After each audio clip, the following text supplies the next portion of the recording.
सब मन धारण कर दियो। द लीफ, पौधे का बेसिक पार्ट, या ऐसा कहो अगर कि पौधे की आत्मा, तो कोई बात गलत नहीं है, क्योंकि पौधे प्रकाश संश्लेषण की प्रक्रिया के दौरान जो भोजन बनाने का कार्य है वो सारा काम पत्तियों के द्वारा ही संभव है। लेकिन हम इस पाठ में इस बात पर कोई चर्चा नहीं करेंगे कि पत्ती भोजन कैसे बनाए। केवल हमें ये जानना है कि पत्तियों को आप किस प्रकार से समझ सकते हो, पत्तियों के प्रकार क्या हो सकते हैं, और बाहर से पत्ती को देखने पर आप किसी भी पौधे के विषय पर पूरी बात बता सकते हो। कि पत्तियों के प्रकारों को देखने पर हमें यह पता चलेगा कि पौधे का टाइप क्या है, पौधा किस प्रकार का है, क्या वो एंजियोस्पर्म परिवार के अंतर्गत आने वाला मोनोकोटिलेडन्स है या वो डाइकोटिलेडन्स है। तो ये बहुत बेसिक जानकारी है प्रैक्टिकल के हिसाब से कि आप पत्तियों को देखकर ये बता सकते हो कि पौधा किस प्रकार का होगा। तो सबसे पहले बात आती है the leaf is lateral, generally flattened structure, brown on the stem.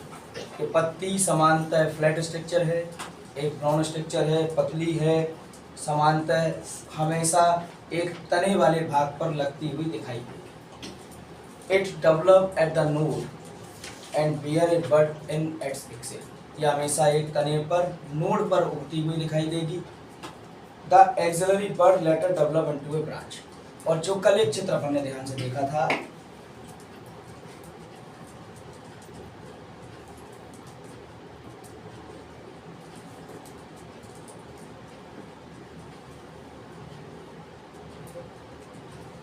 इस वाले भाग को जो हम स्टिपुल्स कह रहे थे, ये एक्सिलरी बड का उदाहरण है। यहाँ एक पॉइंट पर एक्सिलरी बड ये आगे बढ़कर एक ब्रांच का फॉर्म दे सकती है, आगे जाकर ये एक ब्रांच बन सकती है। Later develop into a branch, axillary bud आगे जाकर एक ब्रांच के तौर पर दिखाई देगी। Leaves originate from shoot apical meristem and are arranged in a dicotyl order. पत्तियां हमेशा हमें एपिकल वाले पोर्शन पर निकलती हुई दिखाई दी। अब अगर यहाँ थोड़ी सी देर के लिए हम ये भूल जाएं या हम भूल गए हो कि एपिकल मेरिस्टेम क्या होता है, तो एक चित्र हम हमेशा बेटा याद रखते हैं। ऐसा एक मैरिस्मेटिक टिश्यू का डायग्राम हमने 9th में देखा था, जिसके 3 पोर्शन हमने पढ़े थे कि ऊपर का भाग हम एपिकल कहेंगे, फिर हम कैलरी कहेंगे, और अंतिम पोर्शन को अपन कहते थे इंटर कैलरी। या हम एक पौधे को अगर ध्यान से देखें तो पौधा जब जमीन से जिस स्थान पर खड़ा है वहाँ से कुछ हाइट्स तक अगर देखें तो पौधे पर सिर्फ हमें उसका तना दिखाई देता है, भले वो हुडी हो या वो ग्रीनरी दिखाई दे रहा हो, लेकिन उस वाले भाग पर आपको कोई भी ना तो ब्रांच निकलती दिखाई देगी और ना ही कोई पत्ती निकलती दिखाई देगी। वह भाग क्या होगा? Inter calorie. उसके ऊपर एक भाग दिखाई देगा जहाँ से ब्रांचें निकलती हुई दिखाई देंगी, वो पोर्शन क्या है? कैलरी। और एक वह भाग कि जो पौधे को सीधा ऊपर की ओर ले जा रहा है और ऊपर वाले भागों पर क्या दिखाई दे रही हैं? सिर्फ पत्तियाँ। ऐसे पोर्शन को हम एपिकल कहते हैं, क्योंकि हमने ये बात पढ़ा था कि एपिकल मेरिस्टेम वाला भाग हमें 2 जगह प्राप्त होगा, एक तो शूट टिप पर और एक रूट टिप पर। इसके लिए हमने एक पुराना उदाहरण भी चेक किया था कि हमने 2 प्याज लिए थे, प्याजों की टिपों को काटा था, पानी में रखा था, तो टिप का ऑब्जर्वेशन किया था 9th में कि टिप लगातार आगे की ओर बढ़ रही है। तो रूट टिप पर हमने वहाँ ये भी और एक बात पढ़कर रखी थी कि रूट टिप और शूट टिप वाले भागों पर ऑक्सिन नामक हार्मोन पाया जाता है, जो लाइट के प्रति सेंसिटिव होता है, लाइट के प्रति संवेदी होता है, और वो उसको सीधा प्रकाश की ओर ले जाने का काम करता है। तो तना हमेशा प्रकाश की ओर आगे बढ़ता चला जाएगा। जैसे जैसे वो भाग ऊपर जाएगा वह पोर्शन ही एपिकल मेरिस्टेम कहलाएगा, क्योंकि वह ये भाग है जहाँ जीवन भर वृद्धि और विकास की प्रक्रियाएं जारी रही। पौधे के शरीर के कुछ भाग ऐसे हैं जिनमें जीवन भर वृद्धि विकास चल रहा है, लेकिन कुछ भाग ऐसे हैं कि जहाँ वृद्धि विकास एक लिमिटेड एज तक है या एक लिमिटेड समय पर जाकर वो परमानेंट हो जाएगा, फिर आगे जाकर बॉडी में कोई परिवर्तन दिखाई नहीं देगा।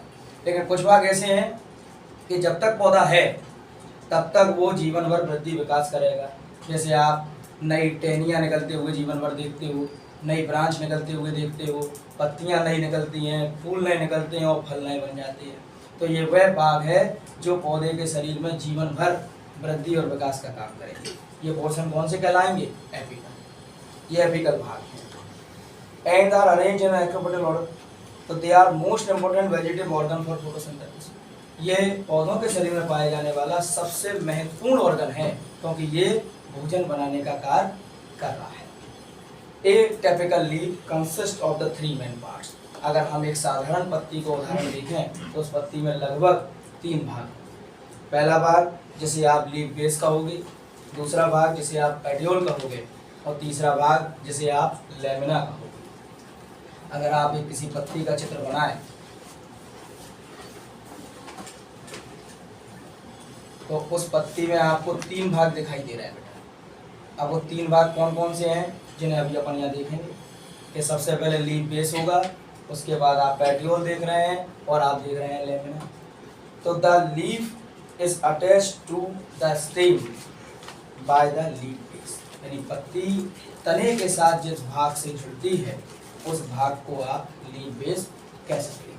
दूसरा, एंड में we have 2 lateral small leaf like structure called stipules। ये जो अपन ने यहाँ चित्र देखा ये स्टिपुल्स, ये जहाँ बीच में जो पत्ती जैसा स्ट्रक्चर निकलता हुआ दिखाई दे रहा है। इसके बाद आप क्या देख रहे हो कि अगर ये भाग यहाँ ऐसे अगर स्टेम बनाया जाए तो जो स्टेम के साथ जुड़ा हुआ भाग है वो तो लीफ बेस है। अब पत्ती जिस डंडी के द्वारा या जिस पतली सी टहनी के द्वारा स्टेम से जुड़ी हुई है उसे आप क्या कहोगे? पेटियोल। और ये जो साइड में मेम्ब्रेन है उसे आप क्या कह दोगे? लेमिना। यानी कि पत्ती के चारों ओर की जो बाउंड्री वॉल है उसे क्या कहोगे? लेमिना। लीफ बेस वह भाग होगा जब जो स्टेम के साथ जुड़ी होगी, और पेटियोल क्या भाग होगा? In monocotyledons the leaf base expand into a sheath covering the stem partially upon. अगर आप मोनोकोटिलेडन्स को देखो तो leaf base expand into the sheath covering, leaf base एक पूरा एक कवर के तौर पर बना हुआ दिखाई देगा जो उस पत्ती को पूरा घेर लेगा।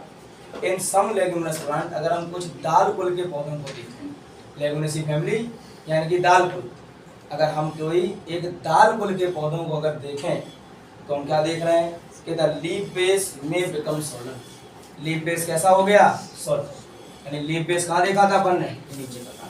अगर हम सरसों के पौधे को देखें तो उसमें निकलने वाली पत्ती जो तने से निकल रही है उसके नीचे वाले भाग पर हमको एक स्वलन यानी कि फूला हुआ एक स्ट्रक्चर दिखाई देगा जिसे हम क्या कहेंगे? पल्वाइनस। यानी वो जो फूला हुआ भाग है वो पल्वाइनस है। The petiole help hold to blade to light. Petiole एक प्रकार का वह भाग है जो पत्ती को तने से जोड़ने का काम करेगा, पत्ती के अंदर कंडक्शन का काम करेगा और पत्ती को हल्का महसूस कराएगा। या आप ये कह सकते हो कि ये एक बड़ा फ्लेक्सिबल पार्ट है, इतनी फ्लेक्सिबिलिटी दे रहा है कि तेज हवा में भी पत्ती अपने मेन ब्रांच के साथ अटैच है। आंधियाँ भी आती हैं, अपन ने देखा कि धरती से पेड़ ही उखड़ जाता है लेकिन पत्तियाँ नहीं उखड़ती। तेज आंधी आने पर केवल वही पत्तियाँ उड़ रही हैं जिनका रंग हरा नहीं है, या जिन्हें आप ये कह सकते हैं कि वो पत्तियाँ सूख गई हैं, पीली पड़ गई हैं, या वो मुरझा गई हैं, यानी कि वो डेड लीव्स हैं। केवल वो डेड भाग जो है वो तेज हवाओं में आने पर आपको बाहर होता हुआ दिखाई देगा, लेकिन आप ये कहें कि एक हरी पत्ती बाकायदा टूट रही है, ऐसा नहीं होगा। हमने कई बार देखा कि तेज आंधी आने पर ब्रांच टूट जाती है लेकिन पत्तियां नहीं। किसकी मदद से? पेटियोल इतना ज़्यादा फ्लेक्सिबिलिटी देगा। अब फ्लेक्सिबिलिटी क्यों दे रहा है? क्योंकि पौधे के टेम्परेचर को रेगुलेट रखने का काम ये पेटियोल करता है। पेटियोल जब फ्लेक्सिबिलिटी देता है तो पत्तियां मूवमेंट करती हैं, और जब पत्तियां खुद हिलती रहती हैं, मूवमेंट करती हैं, तो वो फ्रेश एयर ज़्यादा से ज़्यादा अपने पौधे को देती है।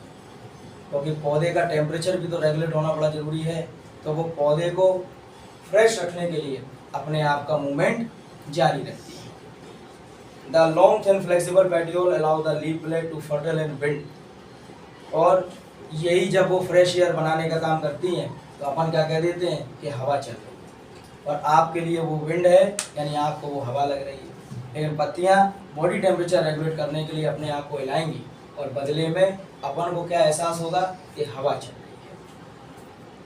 तो thereby cooling the leaf and bringing fresh air to leaf surface.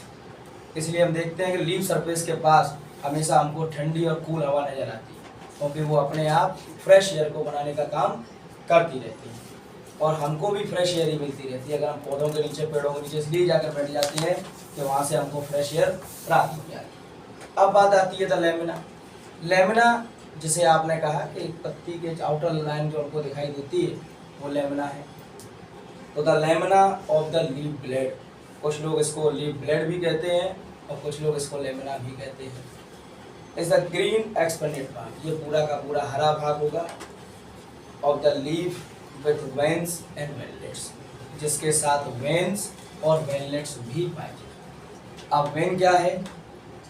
ये जो एक लंबी सी अंदर डंडी दिखाई दे रही है, लंबी लाइन, ये वेन है और उसके साथ बहुत छोटी छोटी आपको नलियाँ दिखाई दे रही होंगी, जिन्हें अपन क्या कहने लगते हैं बेटा? वेनलेट्स। काम भी अपन देखें तो there is usually a middle permanent vein, यानी बीच में एक पूरी वेन जो जा रही है, जिसे समानतः हम क्या कहते हैं? Which is known the mid rib. Mid माने मिडिल पार्ट और रिब माने जो रिब्स बनाने का काम करेगी।